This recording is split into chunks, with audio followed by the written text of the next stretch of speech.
Una función básica de los engranes consiste en proporcionar una razón de velocidad constante entre sus respectivos ejes.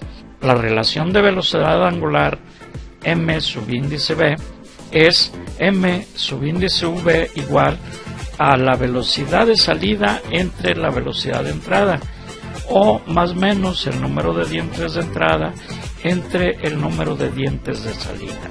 La relación del par de torsión m subíndice t es la velocidad de entrada entre la velocidad angular de salida, que es igual a más o menos el número de dientes de salida entre el número de dientes de entrada. La ventaja mecánica m sub a de un conjunto de engranes es igual a su relación de par de torsión m sub t.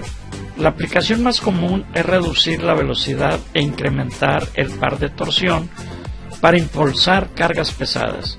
Otras aplicaciones requieren un incremento de la velocidad, pero no se debe aceptar una reducción del par de torsión. Un tren de engranes es una serie de conjuntos de engranes acoplados.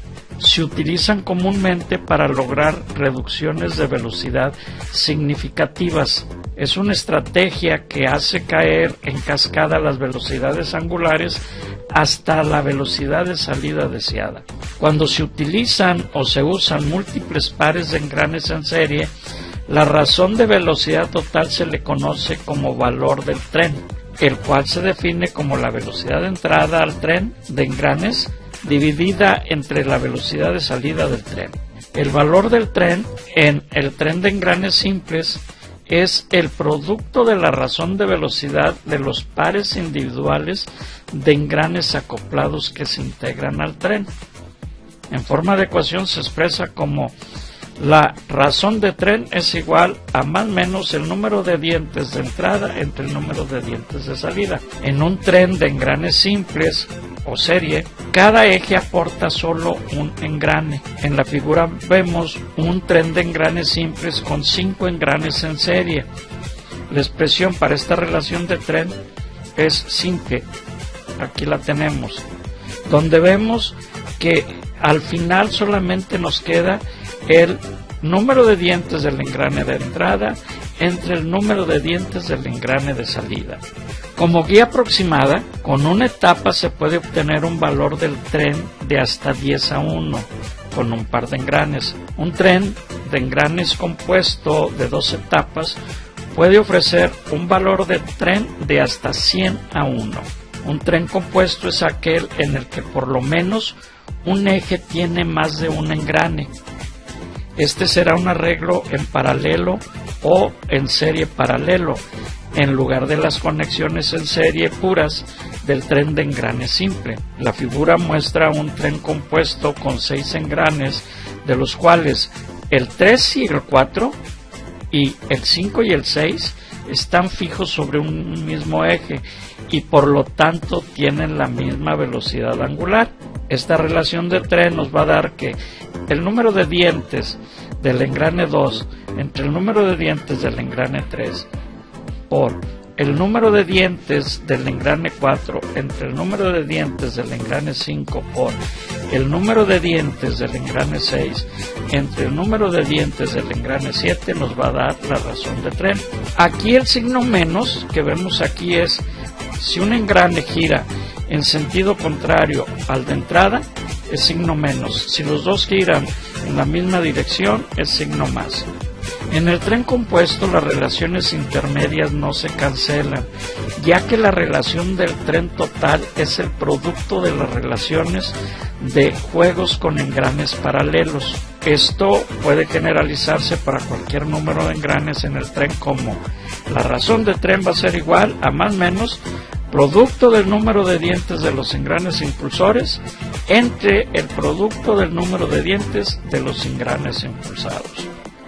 Cuando el giro del engrane de salida es contrario al de entrada, el signo es negativo. Si el giro del engrane de salida es en la misma dirección al del engrane de entrada, es un signo positivo. Puesto que los números de dientes en los engranes deben ser números enteros, cuando se va a diseñar un tren, primero se determina el número de dientes, después se determina el paso diametral, enseguida se determina el número de etapas necesario para obtener la relación total, y por último se divide esta relación en partes a conseguir en cada etapa. Para minimizar el tamaño del paquete, se mantienen las partes tan equitativamente divididas entre las etapas como sea posible.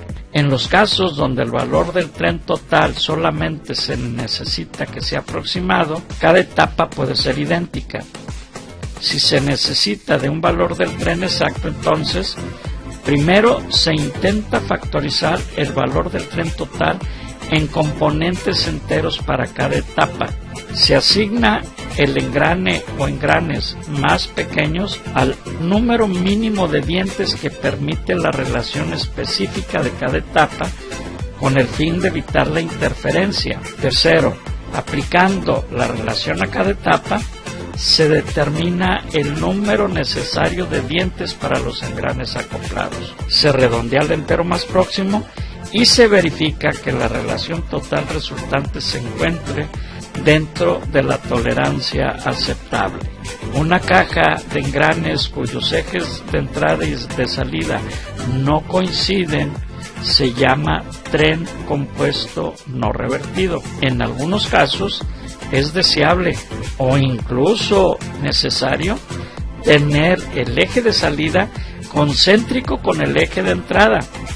Esto se conoce como reversión del tren o retroaplicación del tren. En el tren compuesto revertido se requiere que las distancias entre centros de las etapas sean iguales. En el tren revertido, el eje de entrada y el de salida están en línea. Para el caso de un tren compuesto revertido de dos etapas, la limitante de la distancia es el diámetro del engrane 2 entre 2 más el diámetro del engrane 3 entre 2 debe ser igual al diámetro del engrane 4 entre 2 más el diámetro del engrane 5 entre 2.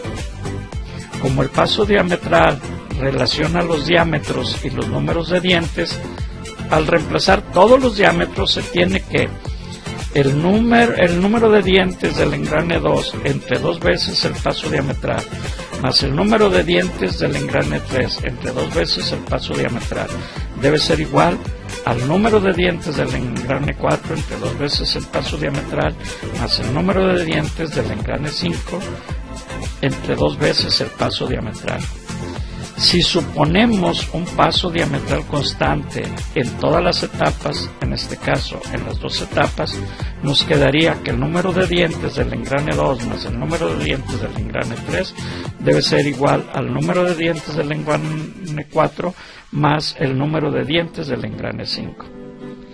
Estas condiciones y las anteriores satisfacen de manera exacta la restricción de que los ejes de entrada y salida se encuentren en línea. Los trenes de engranes convencionales descritos en las secciones anteriores son dispositivos de un grado de libertad. Existe otra clase de tren de engranes que tiene una amplia aplicación: el tren epicíclico o planetario. Este es un dispositivo que tiene 2 grados de libertad. Se requieren 2 entradas para obtener una salida predecible. Es relativamente fácil visualizar el flujo de potencia a través de un tren de engranes convencional y observar las direcciones del movimiento de sus engranes miembros. En un tren de engrane planetario es muy difícil determinar el comportamiento por observación. Deben hacerse los cálculos necesarios para determinar su comportamiento y pueden resultar sorprendentes los contraintuitivos resultados. Como los engranes giran con respecto al brazo y este tiene movimiento, se tiene un problema de diferencia de velocidad que requiere aplicar la ecuación. La velocidad angular del engrane debe ser igual a la velocidad angular del brazo más la velocidad angular del engrane respecto al brazo. Además de la ecuación anterior, se requiere la ecuación de relación de tren, que me diga que la velocidad angular de salida entre la velocidad angular de entrada debe ser igual a más o menos el número de dientes de entrada entre el número de dientes de salida. Para encontrar las velocidades en un tren epicíclico, siempre se debe conocer los números de dientes y las dos condiciones de entrada.